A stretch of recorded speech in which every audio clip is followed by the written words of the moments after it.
Assalamualaikum warahmatullahi wabarakatuh. Salam sejahtera untuk kita semua.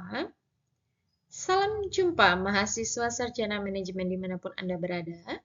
Perkenalkan, nama saya Betaria Efriani SMMM, selaku tutor-tutor Anda pada mata kuliah manajemen perubahan. Anda dapat memanggil saya dengan panggilan Ibu Beta. Saat ini saya bertugas di Universitas Terbuka sebagai salah satu dosen pada Prodi Manajemen S1 pada mata kuliah dengan kode mata kuliah MBS 4324 ini. Anda akan diajak sama-sama untuk mempelajari materi pokok dari MBS 4324. Pada saat ini pertemuan kita ketiga membahas terkait modul 2 yaitu lingkungan organisasi.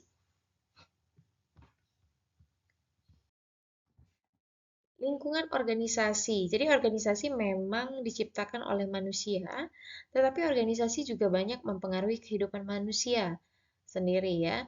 Jadi memang sebuah organisasi dapat mengendalikan manusia, mempengaruhi masyarakat, memenuhi kebutuhan manusia, dan mempengaruhi perubahan dan lingkungan manusia.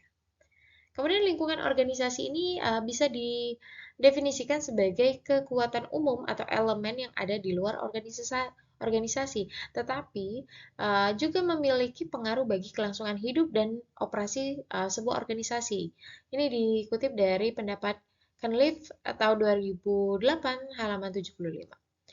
Jadi elemen-elemen yang berada di luar organisasi yang memberikan pengaruh terhadap kehidupan organisasi. Contohnya seperti apa? Ada konsumen, ya kan? Kemudian ada kompetitor. Apa kompetitor? Pesaing kita, seperti itu. Kemudian ada pemasok, supplier, ya, erat kaitannya seperti itu. Dan institusi government atau pemerintahan. Ini dikemukakan oleh Nilakan dan Ramnarayan ya, 2006. Kemudian perlu kita ketahui juga bahwa dalam suatu organisasi dia mempunyai tingkat lingkungan. Seperti rekan-rekan bisa saksikan pada slide PPT yang ditampilkan. Di sini kan ada sebuah gambar seperti lingkaran seperti ya. Lingkaran tetapi mempunyai seperti poros. Jadi ada terdiri dari 1, 2, 3, 3 bagian lingkaran di mana dari luar terlebih dahulu besar, kemudian mengecil, ke dalam semakin mengecil. Sumbernya ini dikutip dari Jones dan George tahun 2007 dalam Rahayu 2015 halaman 57 sampai 58. Jadi di sini dimaksudkan lingkungan satu adalah lingkaran yang paling dalam tadi. Lingkaran yang paling dalam atau lingkaran satu ini itu apa? Adalah lingkaran internal, intinya ya, internal dalam suatu organisasi. Organisasi yang kita bahas adalah terkait perusahaan. Kemudian, seperti apa sih lingkungan internal dalam lingkungan organisasi itu tadi? Ada pimpinan, ada karyawan, ada pemilik, ya kan, staf-stafnya, ya internalnya, internal dari suatu organisasi seperti itu. Kemudian ada lingkaran yang agak membesar setelah lingkaran pertama tadi kan lingkaran pertama yaitu lingkungan satu, kemudian agak membesar sedikit yaitu lingkungan dua. Lingkungan dua ini apa? Lingkungan dua ini terkait lingkungan eksternal. Jadi tadi internal, yang ini eksternal, berpengaruh langsung. Contohnya apa ini? Lingkungan eksternal yang berpengaruh secara langsung. Ada seperti pemasok, ada pelanggan, ada juga kompetitor atau pesaing ya, teman-temannya banyak lagi lingkungannya. Tetapi teman-teman bisa nanti mengulas lebih dalam pada modul yang kita pelajari ya tentunya. Tapi memang secara garis besar, lingkungan dua ini adalah lingkungan eksternal, terdiri dari pemasok, pelanggan, pesaing, seperti itu.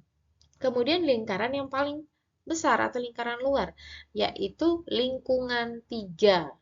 Tingkat lingkungan organisasi yang ketiga ini tidak lingkungan sama seperti lingkungan 2, tetapi yang membedakan apabila lingkungan 2 adalah lingkungan eksternal yang berpengaruh langsung ya teman-teman ya. Kalau yang lingkungan 3 ini dia memang sama lingkungan eksternal tetapi berpengaruh secara tidak langsung. Itu bedanya teman-teman ya. Contohnya seperti apa? Banyak. Ada politik, sosial budaya, teknologi, populasi, demografi. Jadi memang faktor-faktor yang secara tidak langsung yang mempengaruhi dalam suatu organisasi. Seperti itu. Selanjutnya, Nah, di sini juga sama. Ini lebih ke penguraian dari bagan yang sebelumnya tadi atau lingkaran, gambar lingkaran, tiga lingkungan tadi, lingkungan satu, dua, dan tiga. Di sini sama, masih terkait lingkungan organisasi tetapi lebih mendetail. Di mana tadi ada internal kan teman-teman ya. Jadi dalam suatu organisasi kan pasti ada yang namanya input. Inputnya apa? Ya sumber dayanya, sumber daya entah human-nya, entah perangkat-perangkat yang internalnya seperti itu. Kemudian akan melakukan yang namanya proses. Untuk apa proses ini? Ya tentu dalam suatu organisasi ya pasti kan akan menghasilkan sesuatu yang menunjang daripada survive-nya perusahaan dan profitabilitas ya kan. Jadi ada input tadi, bahannya apa saja yang akan diolah, kemudian diproses supaya menjadikan apa? Menjadikan output hasil yaitu barang dan jasa. Kemudian di lingkungan dua tadi, yaitu faktor eksternal yang berpengaruh secara langsung. Apa saja? Oh, ada konsumen kita loh. Oh, ada pesaing kita, pemangku kepentingan lainnya, supplier atau si pemasok ya, teman-teman ya. Kemudian dirinci lagi nih lingkungan yang paling luas, yaitu lingkungan eksternal yang berpengaruh secara tidak langsung. Ada politik nih, kemudian ada legal, benar kan? Ada sosial juga, ekonomi, kemudian demografi, faktor-faktor yang secara tidak langsung ya teman-teman yang mempengaruhi dalam suatu organisasi atau perusahaan seperti itu. Next selanjutnya adalah, nah kita berbicara tentang gaya kepemimpinan. Apa sih kepemimpinan? Kepemimpinan merupakan aspek internal yang penting, di mana gaya kepemimpinan seorang pemimpin dalam sebuah organisasi terdapat tiga jenis. Ada yang namanya otoriter, ada yang namanya demokratik, dan model situasional. Kepemimpinan yang tidak memiliki visi perubahan dipastikan akan anti terhadap perubahan. Sebab apa? Sebab perubahan akan mengganggu zona nyaman mereka. Seperti itu. Jadi memang aspek kepemimpinan ini seharusnya melebihi dari sekedar manajerial. Sebab apa? Sebab manajerial hanya menyentuh yang rutin-rutin saja, sedangkan pemimpin lebih dari urusan rutin. Jadi memang leader itu dituntut harus mampu ya, bagaimana cara dia bisa atau dapat mempengaruhi persuasi atau mempengaruhi ini dalam hal tujuan organisasi ya, yang hal baik seperti itu dan mengarahkan organisasi pada suatu perubahan. Yang perubahan seperti apa? Perubahan yang mampu menyelaraskan dinamika daripada zaman yang ujung-ujungnya apa? Perusahaan mampu survive, kemudian karyawan sejahtera, ujung-ujungnya diperoleh dari apa? Dari profitabilitas organisasi atau perusahaan seperti itu. Baik, itu sekilas atau secara inti teman-teman ya terkait pertemuan kita kali ini. Sekali lagi, untuk lebih jelasnya mohon dengan sangat teman-teman ini penjelasan lebih detail bisa dibaca, bahkan diwajibkan di sini ya untuk membaca modul kita, modul manajemen perubahan. Karena apa? Di situ rinci sekali, mendalam sekali. Jadi memang bisa dibaca, dipahami lebih kompleks teman-teman ya.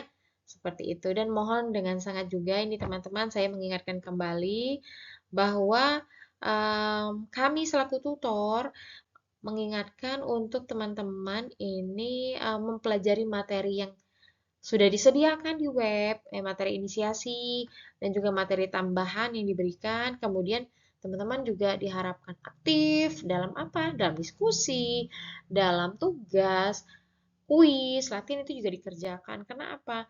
Ini akan berdampak pada nilai akhir teman-teman. Seperti itu. Dan juga diperhatikan ya rekan-rekan semuanya bahwa yang namanya diskusi, diskus, ataupun taks, ataupun tugas itu kan punya namanya timeline ya kan. Ada batas waktunya, ada due date-nya. Jadi mohon diperhatikan teman-teman sekalian.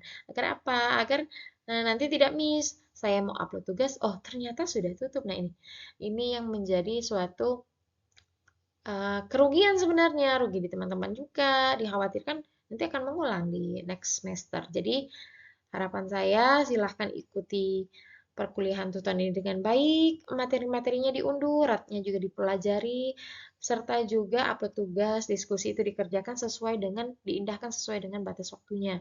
Kalau bisa jangan mepet di hari hari terakhir nih baru mau apa sih upload seperti itu. Jangan, karena memang kita tidak tahu yang namanya situasi kondisi sistem ya teman-teman ya.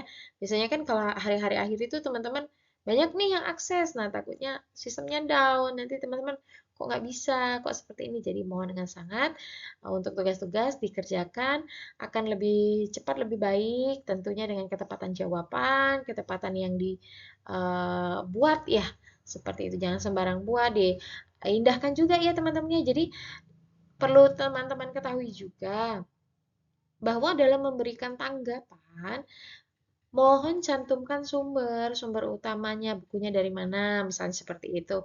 Kemudian juga jangan melakukan kopas. Misalnya ada temannya yang memberikan tanggapan terus kopas saja, tidak boleh teman-teman, itu namanya plagiat dan itu tindakan tidak terpuji. Gunakan caranya bagaimana? Caranya parafrase dulu. Jadi menggunakan bahasa sendiri yang berbeda dengan bahasa teman kita seperti itu. Dan sekali lagi teman-teman ya, terima kasih atas segala perhatiannya, seperti itu. Semangat selalu dalam mengikuti perkuliahannya. Jangan lupa dari awal sampai akhir harus konsisten. Terima kasih. Salam sejahtera untuk semuanya. Wassalamualaikum warahmatullahi wabarakatuh.